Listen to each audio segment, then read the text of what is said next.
hoje a gente vai discutir o módulo 2, a ciência, as definições de ciência e a classificação, né, no curso de metodologia científica. A ciência pode ser entendida como um sistema de proposições rigorosamente demonstradas, constantes, gerais, ligadas entre si pelas relações de subordinação relativas a seres, fatos e fenômenos da experiência. A gente pode também afirmar que a ciência ela tem duas dimensões que são inseparáveis. A dimensão do lato sensu, ela está numa dimensão da compreensão. Ela vai envolver os aspectos contextuais de conteúdo, né, desse conhecimento. Já o estrito sensu, a gente vai tentar conhecer, demonstrar as causas e determinantes desses fenômenos. A ciência também, além das suas dimensões, elas têm os componentes da ciência. Então, a finalidade principal da ciência é a preocupação de distinguir as características comuns das leis gerais que regem determinados eventos. Nós temos a função, através do crescente acervo desse conhecimento, nós vamos o quê? Entendendo melhor as relações, né, dos fenômenos, como é que nós, seres humanos, podemos nos posicionar diante das coisas do mundo. O objetivo da ciência também seria primeiro, um objetivo material, que a gente poderia afirmar, que é aquilo que se pretende estudar, analisar, qual que é meu objeto, da ciência, aquilo que eu quero trabalhar. Então, pessoal, a ciência ela pode ser classificada em duas grandes áreas, as ciências empíricas e as ciências formais. Há uma subdivisão aqui, vocês estão vendo, nas empíricas, entre as ciências naturais e as ciências sociais. É muito interessante pensar que as ciências físicas, químicas e biológicas, tá? E as ciências econômicas e sociais, elas estão categorizadas em ciências empíricas. E as ciências da lógica matemática, as formais da lógica matemática. Então vamos voltar aqui, ó. Ciências empíricas estudam os fatos que supostamente ocorrem na realidade e podem, por isso, recorrer à observação e à experimentação. Já as ciências formais estudam as ideias, abordando entidades não encontradas na realidade e, portanto, não podem se valer da experimentação ou do contato com a realidade para a convalidação de suas propostas. Bem, agora a gente vai fazer um breve panorâmica, porque é breve mesmo, porque desde a Idade Antiga até a contemporânea é muita coisa que aconteceu na história da ciência. Né? E a gente vai citar aqui grandes cientistas, como os cientistas egípcios da Mesopotâmia, que eles se preocupavam na observação do tempo e, consequentemente, no movimento do Sol. Porque eles relacionavam essa questão da passagem do tempo, de marcar e principalmente controlar o tempo e observar os movimentos do Sol com as estações do ano, que é importante, que foi demarcado isso, com a agricultura, por exemplo, qual seria o melhor período de colheita ou de plantio, tá? Então, entender como é que essas relações de causa e consequência de subordinação, então, elas poderiam acontecer, elas foram feitas e nos auxiliam até hoje. Bem, a gente na Idade Antiga, a gente tem o Tales de Mileto, que é bem conhecido. A grande contribuição do Tales de Mileto foi observar a natureza, principalmente a água, e observar como esse elemento ele poderia se encontrar em estados físicos diferentes, né? Líquido, sólido e gasoso. O Anaximandro também ele contribuiu aí com a criação do primeiro mapa. A gente tem o Heráclito de Éfeso, que ele contribuiu aí, né? Não podemos entrar duas vezes no mesmo rio, pois a segunda vez, tanto o rio como nós estaremos mudados. A gente vai ter aí o Demócrito, né? E ele afirma o seguinte, a grande, né, frase dele, como a medicina cura os males do corpo, a sabedoria liberta a alma das paixões. A gente também, na Idade Antiga, Pitágoras, né, ele deu origem aí, né, aos resultados matemáticos, a importância, né, como matemático, ele reflita antes de agir para que não leves a cabo coisas insensatas.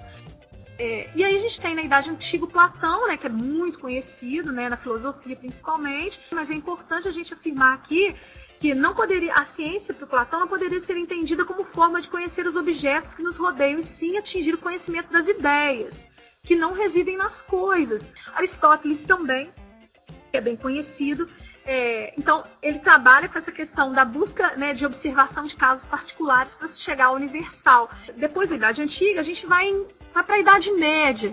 Então a gente vai ver aqui que um dos principais é o Tomás de Aquino, né, que ele construiu um suporte filosófico para o cristianismo através de conceitos da filosofia aristotélica.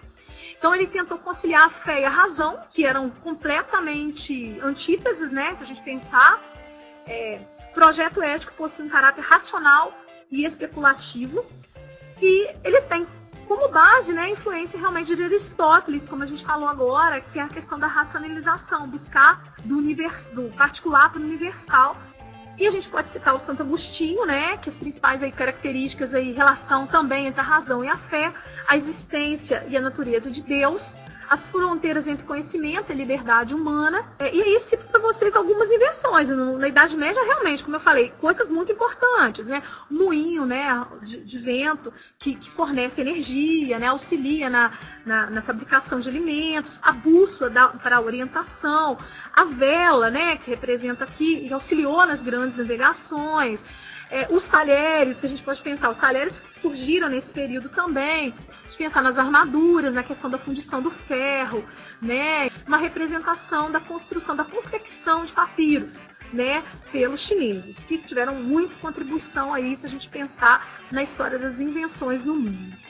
Já no Renascimento, esse Renascimento historicamente, vocês já sabem, esse período da história, que ele vai ter o apogeu antropocêntrico, o homem é o centro das coisas, né? Há um questionamento, então, desses dogmas medievais, como eu falei, né? E uma nova maneira de abordar o conhecimento humano, buscando a experimentação, tentando entender, né, esses fenômenos de uma maneira separada das questões espirituais e divinas.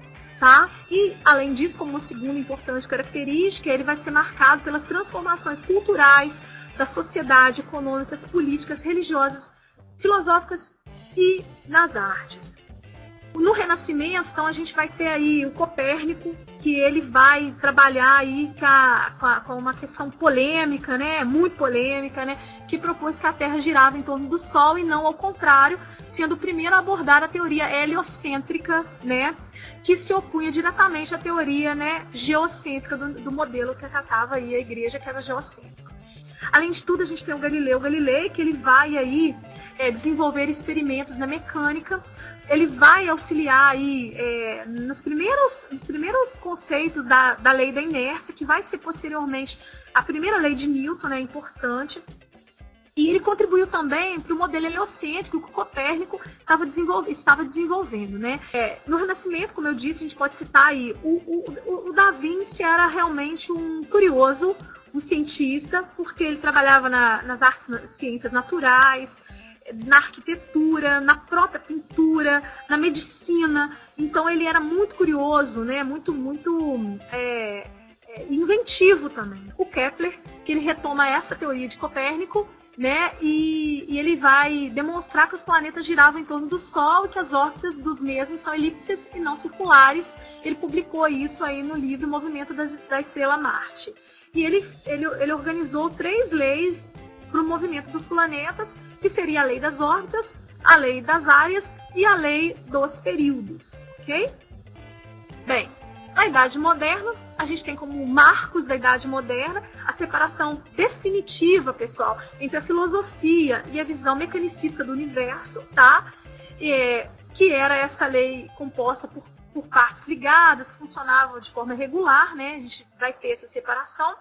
Além disso, a natureza era considerada como um artefato técnico cujo conhecimento é acessível ao homem, apresentando os processos submetidos às leis matemáticas e leis imutáveis. E a gente pode citar aí Newton, né, que desenvolveu uma única teoria que unificava a explicação sobre fenômenos físicos, que vai dar o princípio fundamental da lei da gravidade, né, que a gente vai ver aí também.